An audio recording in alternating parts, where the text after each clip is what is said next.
La venganza de un abogado contra un golpeador de esposas, llamémosle Kevin. Tengo que llamarlo de alguna manera, al hombre al que arruiné, pero no puedo llamarlo por su verdadero nombre, así que llamémoslo Kevin. Kevin era un golpeador de esposas. Me contrató el cuñado de Kevin, el hermano de la esposa a la que Kevin golpeó. Mi cliente también era el ex socio comercial de Kevin.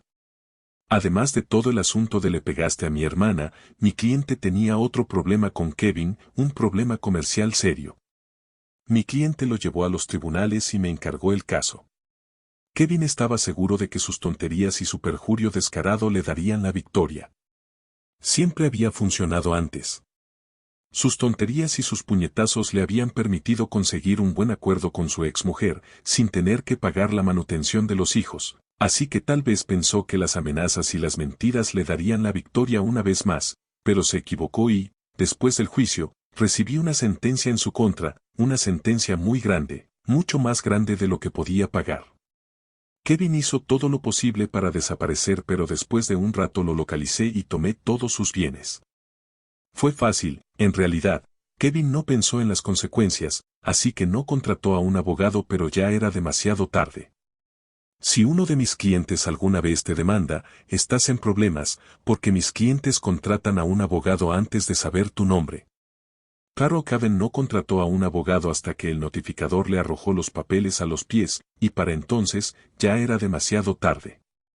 Revisé los bienes de Kevin como si fuera una picadora de carne y, al cabo de un tiempo, a Kevin solo le quedaba una propiedad, una casa, y se aferró a ella porque estaba alquilada y era su única fuente de ingresos.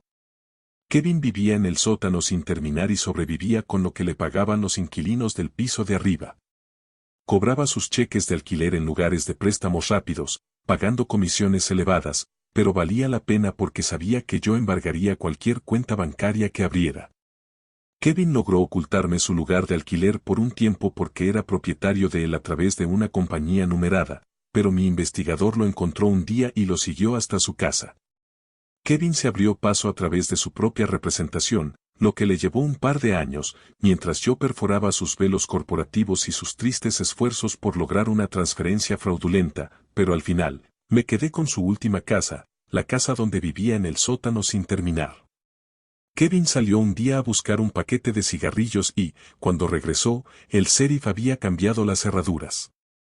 ¿Puede mi cliente al menos vivir en el sótano?, me dijo el abogado de Kevin, pro bono, porque a esa altura Kevin no tenía nada para pagarle a los abogados.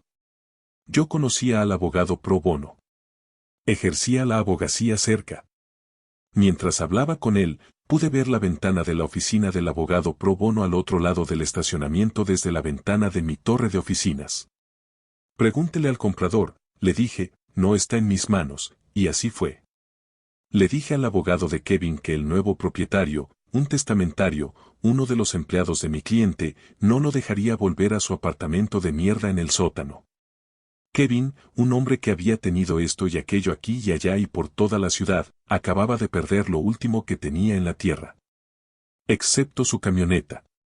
Todavía le quedaba su camioneta. La camioneta de Kevin era una bestia enorme que consumía mucha gasolina y en la que él andaba por ahí. Era demasiado vieja y frágil como para que valiera la pena confiscarla, así que dejé que Kevin se la quedara y me alegré de haberlo hecho, porque ahora la camioneta era donde Kevin dormía. Hasta que cometió un error y también perdió su camioneta.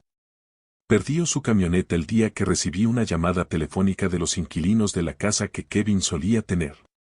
Regresó y aparcó su camioneta justo al otro lado de la entrada, contó el inquilino, mencionando que Kevin parecía fuera de sí. Había dejado su camioneta allí, bloqueando el paso, y luego se marchó caminando hacia el pueblo, asegurando que regresaría más tarde para dormir en ella. ¿Puedes moverte con la entrada así?, pregunté. No, está completamente obstruida, contestó. Llamé a un viejo conocido del negocio de las grúas, alguien a quien solía defender en mis días como abogado penalista. En cuestión de horas, la camioneta ya no estaba. Había sido trasladada a una ubicación especial, de acuerdo con mis indicaciones exactas. Al día siguiente, el abogado que representaba a Kevin de manera gratuita me llamó. Mi cliente quiere recuperar su camioneta, dijo. No va a suceder, respondí, observando desde mi oficina, 15 pisos sobre el estacionamiento donde probablemente estaba su despacho. Pero no tienes ningún derecho a retenerla, insistió. Y él no tenía derecho a bloquear la entrada de una propiedad privada, contesté. Era una sensación extraña, saber que con mis palabras estaba arrebatándole a un hombre su última pertenencia, lo último que tenía en el mundo. Tal vez así se siente un juez al dictar una sentencia definitiva. ¿De verdad me vas a obligar a llevar esto a juicio?, preguntó el abogado. Haz lo que consideres necesario, dije sin dudar. El abogado anunció que su cliente firmaría una declaración jurada y procedería a los tribunales para recuperar la camioneta. Pero yo no estaba preocupado. El día siguiente amaneció despejado, con un sol radiante. Mientras tomaba un sorbo de café, sonó el teléfono. Era el abogado de Kevin.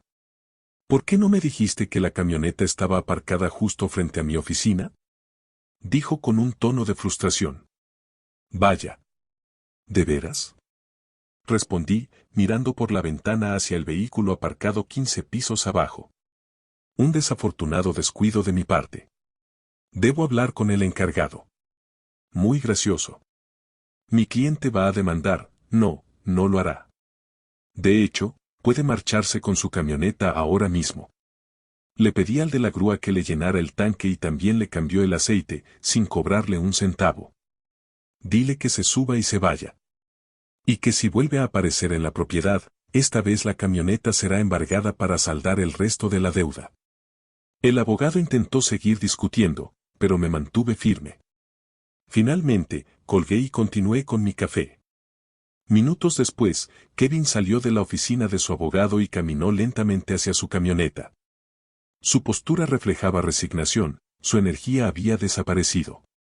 No era la primera persona a la que había llevado hasta la ruina, pero sí la primera cuyo último acto de derrota presenciaba con mis propios ojos desde las alturas. Kevin encendió el motor y se alejó, su vieja camioneta dejando una estela de humo negro tras de sí. Sabía que nunca volvería a saber de él, y así fue.